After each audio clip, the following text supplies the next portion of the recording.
मोदी जी का और आदरणीय ग्रामीण विकास मंत्री जी का और निर्मला सीतारमण जी का धन्यवाद करता हूं। और साथ ही इस बजट में जो दैवीय आपदा से होने वाला नुकसान है उसके लिए भी स्पेशल सहायता पैकेज देने की घोषणा की गई है और विशेषकर से उत्तराखंड का उसमें उल्लेख भी किया गया है। इसके लिए मैं आदरणीय वित्त मंत्री जी का विशेष धन्यवाद देता हूं।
मैं हूं योगेंद्र, आप देख रहे हैं हमारी विशेष पेशकश बजट 2024-25 और निर्मला सीतारमण ने देश का वाम बजट पेश कर दिया है। मोदी का पहला बजट, यानी कि मोदी के तीसरे कार्यकाल का पहला बजट है। और अगर हम देखें तो 9 सेक्टर्स को इन्होंने छूने की कोशिश की है। लेकिन बात, हमारे साथ उत्तराखंड से पैनल जुड़ा हुआ है। हमारे साथ कमलेश रमन जी भाजपा से हैं, कांग्रेस समाजवाद शिवपाल सिंह जी हैं, नमस्कार, और सुशील कुमार जी हमारे साथ वरिष्ठ स्तंभकार हैं। सुशील जी, आपके पास मैं आना चाहूंगा। अगर ओवरऑल देखें, हर राज्य को, हर सेक्टर को, हर क्षेत्र को बड़ी अपेक्षाएं बजट से होती हैं, होनी भी चाहिए, क्योंकि हमारे जैसे लोग जो मतदाता होते हैं, जिसमें हमारे पैनलिस्ट भी शामिल हैं, वही सरकार बनाते हैं। सरकार को कहीं ना कहीं सरकार से हर तबके को एक उम्मीद होती है। यहाँ अगर बात करें, क्योंकि देखिए उत्तराखंड टूरिज्म सेक्टर से जुड़ा हुआ है, रक्षा क्षेत्र से काफी वहां से लोग निकल करके जाते हैं। एनर्जी की बात की जाए, और एक अलग अपना जो दायरा रखते हैं, खासकर धर्म को लेकर के, क्योंकि अभी मैं देख रहा था उसमें उसको भी काफी डेवलपमेंट की बात निर्मला सीतारमण ने कही है। तो क्या लगता है ओवरऑल, जिस क्षेत्र में आप लोग रहने वाले हैं, खासकर पर्वतीय क्षेत्र है, तो वहां कुछ अलग तस्वीर दिखाई दे रही है इसमें?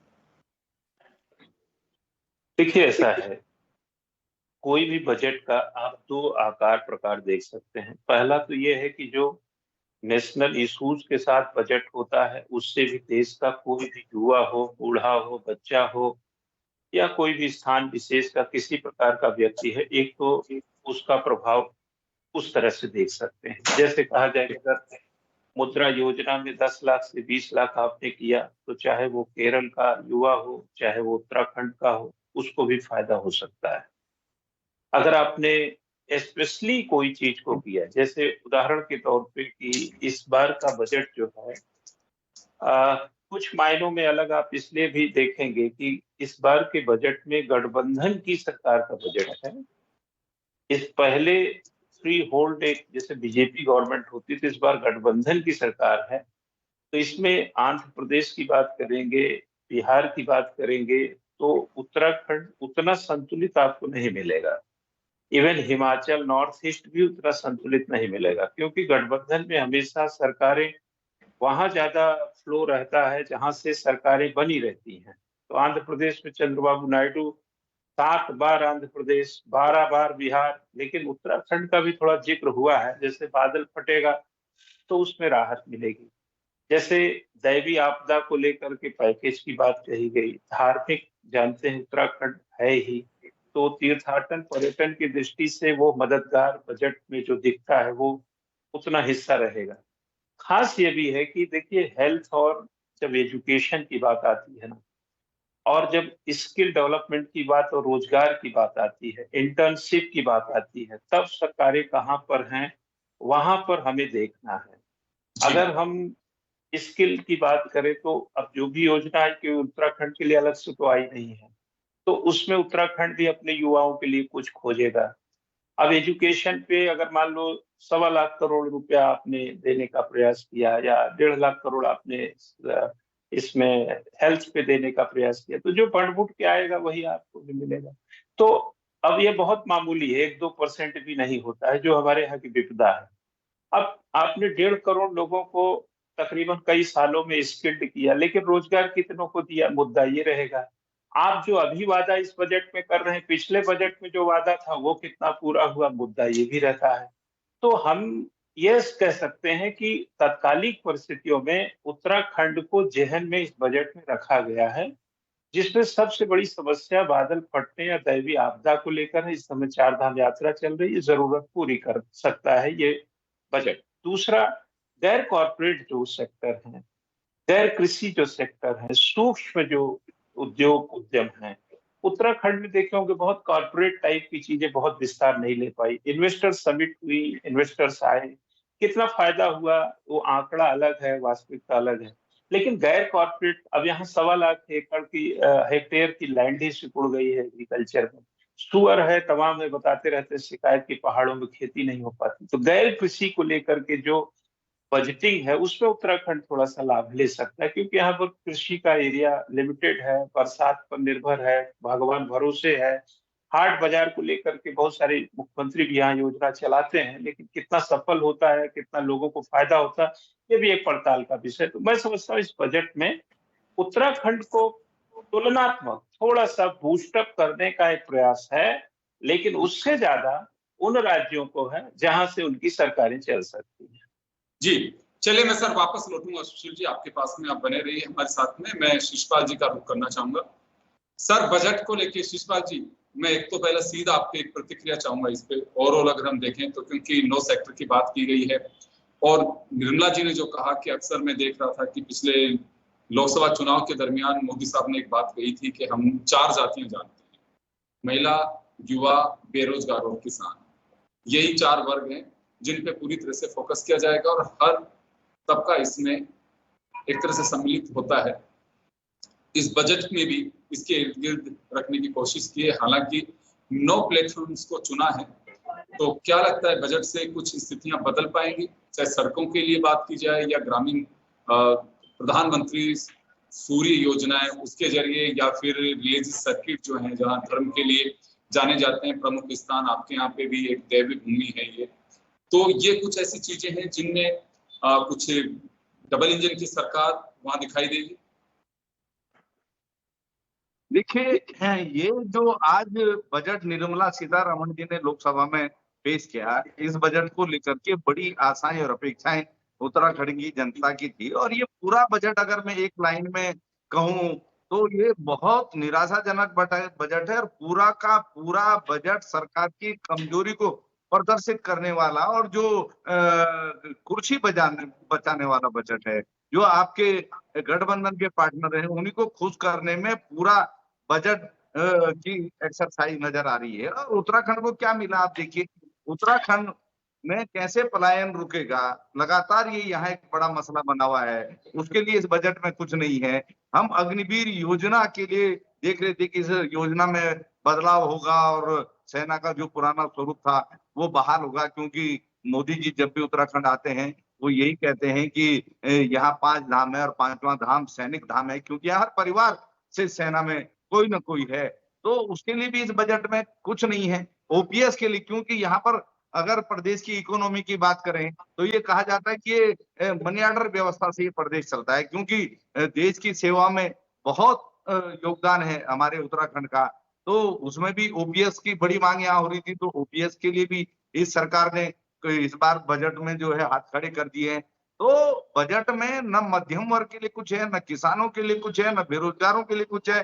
केवल कॉर्पोरेट के हित साधने के लिए जो सरकार को इलेक्ट्रॉनिक बॉन्ड के माध्यम से चंदा दे रहे थे, उनके लिए जो कुछ दरवाजे खोले हैं कि आपको यहाँ से लाभ हो जाएगा, यहाँ से लाभ हो जाएगा। लेकिन जो खुदरा व्यापारी है, जो एक व्यापार की शुरुआत कर रहा है, उसके लिए इस बजट में कुछ नहीं है। हाँ, अपने चहेतों के लिए इसमें बहुत कुछ है। और जैसे हम जोशीमठ आपदा में हम सोच रहे थे कि जोशीमठ के जो घाव हैं, ये बजट उन घावों को भरेगा और उसके लिए एक सटीक व्यवस्था इस बजट में होगी। वहां पर भी हाथ खड़े कर दिए हैं। और हमारे बहुत से गांव, 450 से ज्यादा गांवों की सूची तो आदरणीय हरीश राव जी की सरकार में ही केंद्र सरकार को भेजी गई थी, जो पुनर्वास की बाट जो रहे थे। और अब तो अगर दोबारा से सर्वे होगा तो बहुत से गांव इसमें नए शामिल होंगे। उनके लिए भी इस बजट में कुछ नहीं है। और असंगठित क्षेत्र बिल्कुल इस बजट से बाहर रखा गया, उसके लिए कुछ नहीं है। और घर में जो गृहिणियों का बजट है उसकी भी चिंता नहीं की गई। महंगाई पे नियंत्रण लगाने के लिए सरकार को उपाय करने चाहिए थे। हाँ, कॉपी पेस्ट जरूर किया गया है कि जो आदरणीय राहुल गांधी जी ने कहा था कि हम अप्रेंटिस भत्ता बेरोजगारों को देंगे 1 लाख रुपए पर सालाना, इसमें जरूर उसकी नकल करने की कोशिश हुई है कि 5,000 रुपए महीना देंगे। लेकिन ये भी नहीं बताया कि 1 महीना देंगे, 2 महीना देंगे या 4 महीना देंगे। तो निश्चित तौर पर उस पर भी कोई नकल नहीं। जी सिंह साहब, उसमें साहब का इंटर्नशिप के लिए दिए जाएंगे 1 करोड़ युवाओं को इंटर्नशिप की योजना सरकार लेकर के आ रही है, उसके लिए दिए जाएंगे। ऐसे नहीं देंगे, उनको वजीफा के रूप में नहीं दिए जाएंगे। नहीं, मैंने वही कहा ना, वो कॉपी पेस्ट भी पूरा नहीं कर पाए मोदी जी। हमने तो कहा कि जैसे ग्रेजुएट करेगा नौजवान और निश्चित तौर पर उसको गारंटी दी जाएगी अप्रेंटिस भत्ते की 1 लाख रुपया सालाना।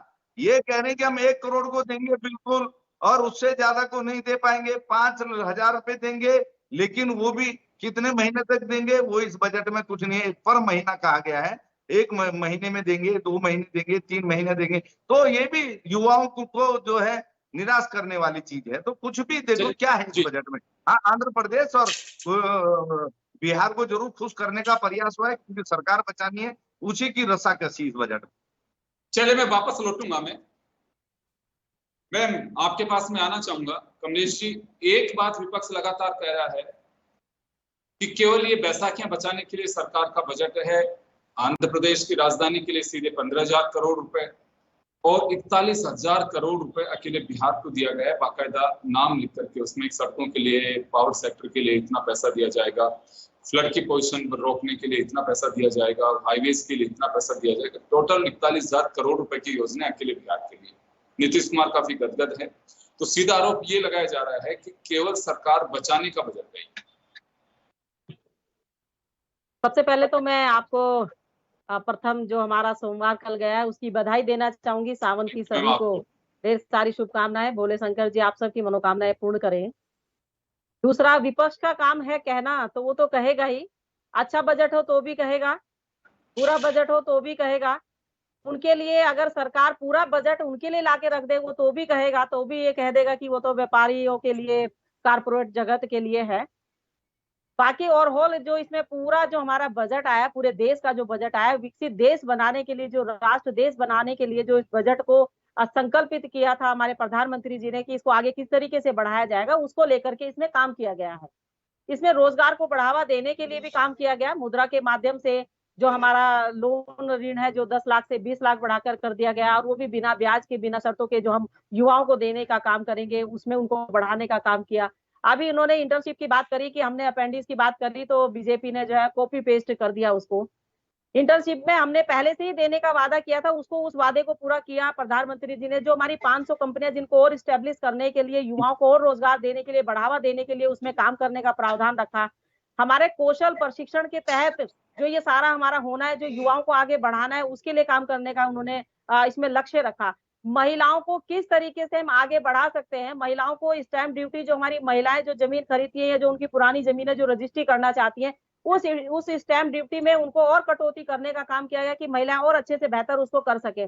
महिलाओं को और जो स्वयं सहायता समूहों के माध्यम से जो हम महिलाओं को ऋण देने का काम करते थे बिना ब्याज के, उसको और ज्यादा बढ़ाने का काम किया गया। यहाँ पर हम जो है महिलाओं और बालिकाओं की अभी हम जो अगर बात करें, तो हमारी जो बच्ची है जो सुबह जो जन्म लेती है, जन्म से लेकर के, इन्होंने तो कहा ग्रेजुएट के बाद युवाओं को कुछ देने का काम करते हैं, लेकिन भारतीय जनता पार्टी की सरकार ने तो जब बच्चे ने जन्म लिया जब से ही उसका शुरू हो गया, जब से उसको पैसा देना शुरू कर दिया, शिक्षा के लिए, स्वास्थ्य के लिए, फिर उसकी शादी के लिए, फिर उसकी पेंशन के लिए, तमाम वो चीजें जो लाभ देने का काम भारतीय जनता पार्टी की सरकार ने किया, वो करने का काम किया। यहाँ पर पीएम आवास योजना के तहत हमने जो है प्लानिंग करने का काम किया, वहां पर हम अभी और जो हमारे जो योजना आ रही है उसको देने का काम हम आगे करने जा रहे हैं। आदिवासियों के लिए जो हमने इसमें पीएम आवास योजना के तहत उनको और किस तरीके से बढ़ाया जाए, आदिवासियों के लिए हमने इसमें काम करने का काम किया।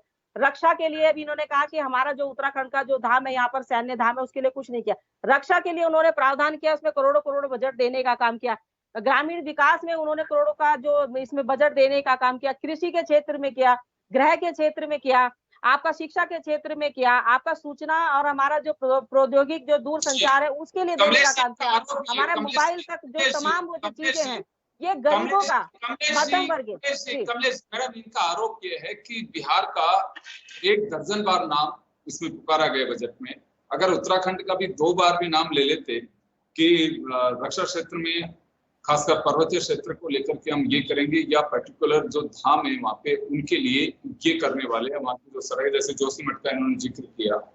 अभी सुशील जी कह रहे थे कि फ्लड आएगा तो वहां पे राहत दी जाएगी, लेकिन आधारभूत ढांचे के हिसाब से कुछ नहीं। हाँ, ये मैं मानता हूँ कि सड़कों के लिए पैसा है, ग्रामीण क्षेत्र के लिए पैसा होगा, सोलर एनर्जी के लिए जो पैसा होगा, या अर्बन डेवलपमेंट के लिए पैसा होगा, तो राज्यों के हिसाब से कहीं ना कुछ तो जाएगा ही। सभी राज्यों की बिल्कुल। देखिए, हमारी वित्त मंत्री जी ने जब उत्तराखंड का नाम लिया तो बहुत ही बेहतर तरीके से उन्होंने कहा कि यहाँ पर जो भी आपदा, और आपदाओं में हमारी क्या क्या चीजें आती हैं। खाली आपदा एक केवल शब्द है, लेकिन उसके अधीन आने वाली हमारी और जो भौगोलिक परिस्थिति के कारण यहाँ पर जो नुकसान होता है, जो घटनाएं घटती है, उन सबको भी उसमें इंक्लूड किया गया है। चाहे उसमें अग्निकांड हो, तमाम, चाहे हमारे लैंडस्लाइड हो, रोड से संबंधित हो, चाहे गाँव में आपदा हो, चाहे पानी आ जाए, तमाम वो सारी चीजें उसमें आपदा के जो नाम एक शब्द है, इन तीन अक्षरों का जो एक शब्द है आपदा, इसमें सारी चीजें इंक्लूड हो जाती है।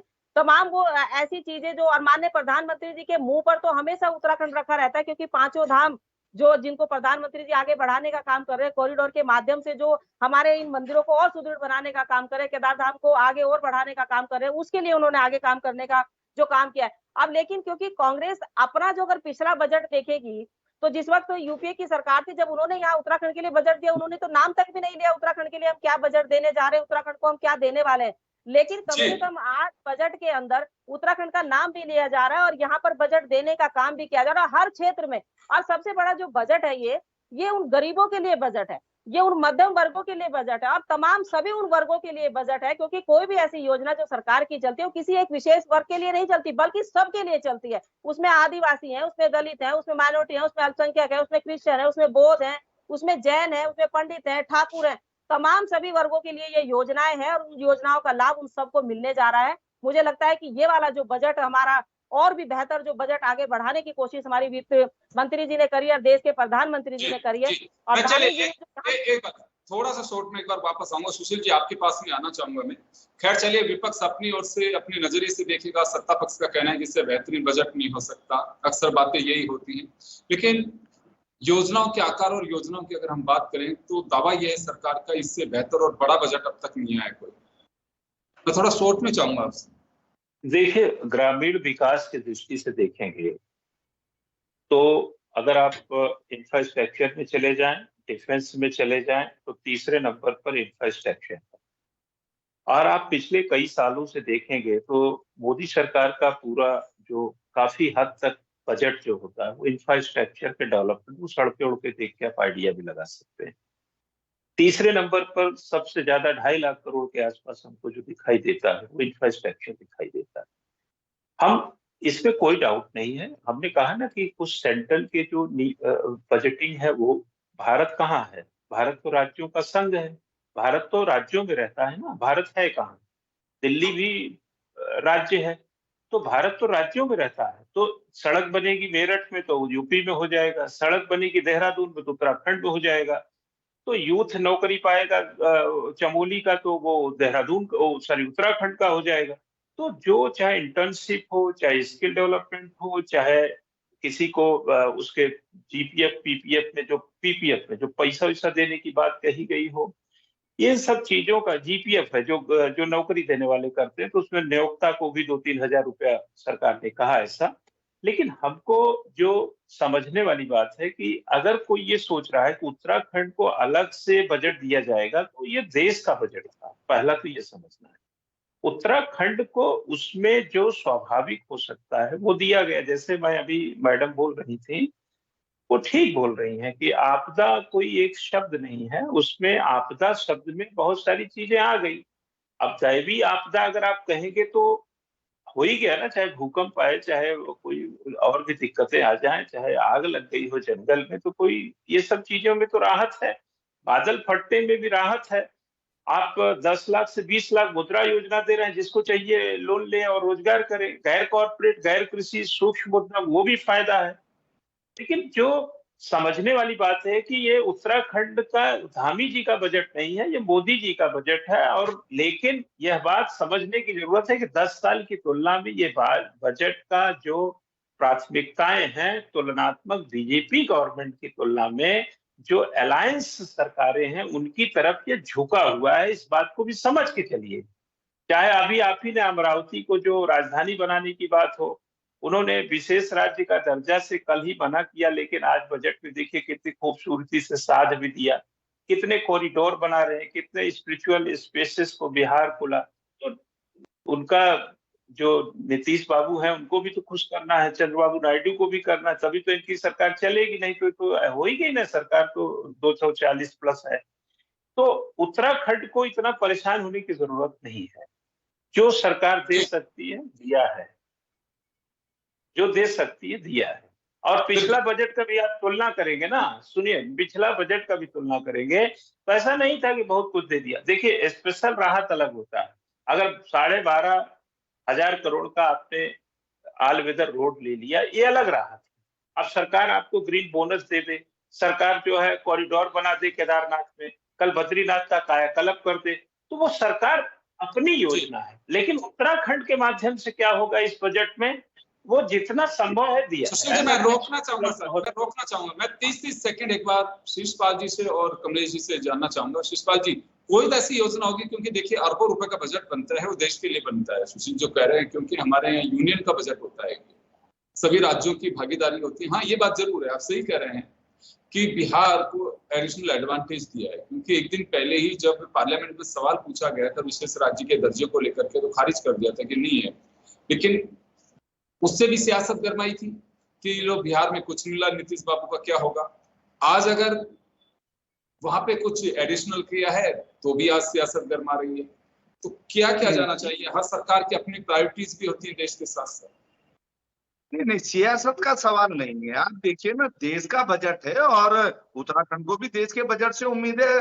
तभी तो अगर देश का बजट अगर उत्तराखंड की आशंकाओं का समाधान करेगा, अगर हमारी जो अपेक्षाएं उनके लिए अगर प्रावधान करेगा, तभी तो उत्तराखंड के हिस्से कुछ आएगा। ये कह के हम पल्ला नहीं झाड़ सकते। आकांक्षाओं के अनुरूप बजट नहीं आएगा, ये जनता की बजट आकांक्षाओं के आखिर हम अनुरूप जो है बजट ग्रीन आएगा। बोनस की मांग कर रहे थे, हम टनकपुर से बागेश्वर रेल लाइन की सबसे बात जो रहे, उसके लिए ये बजट कुछ नहीं कहता है। और यहाँ पर जो जल विद्युत परियोजनाएं कांग्रेस के समय में बाद में जो है भाजपा कदम ही आगे नहीं बढ़ा पाई। तो कम से कम अगर आप जल विद्युत परियोजनाओं के लिए बजट में कुछ प्रावधान करते तो निश्चित तौर पर हमारी उम्मीदों को पंख लगते। लेकिन हमारी उम्मीदें तोड़ने का आपने काम किया, हमारे बेरोजगारों को निराश करने का काम किया आपने। महिला सशक्तिकरण के लिए भले ही कमलेश जी कुछ महिला बोले, सशक्तिकरण में बहुत कुछ कर दिया है। महिला सशक्तिकरण निराश करने वाला बजट है और महिलाओं को करके रोजगार को लेकर 30% आरक्षण देने का काम किया, 30% में आरक्षण देने का काम किया। हम महिलाओं को ही बढ़ा रहे हैं। हमने राज्यों में चलिए, मैं माफी चाहूंगा, मैं माफी चाहूंगा, रोकना चाहूंगा, समय कम है। शिषपाल जी, सर मैं रोकना चाहूंगा, सर समय हो चुका, मैं रोकना चाहूंगा। शिषपाल जी, मैं रोकना चाहूंगा। कमलेश जी, मैं माफी चाहूंगा, समय का अभाव, मैं रोकना चाहूंगा, क्योंकि बजट पेश हुआ है। हम बीच में और आप लोगों को जोड़ने की कोशिश करेंगे। फिलहाल समय का ध्यान रखते हुए आप सभी का बहुत बहुत शुक्रिया। और फिलहाल बजट 2024-25 में एक बार के लिए इतना ही, दीजिए इजाजत।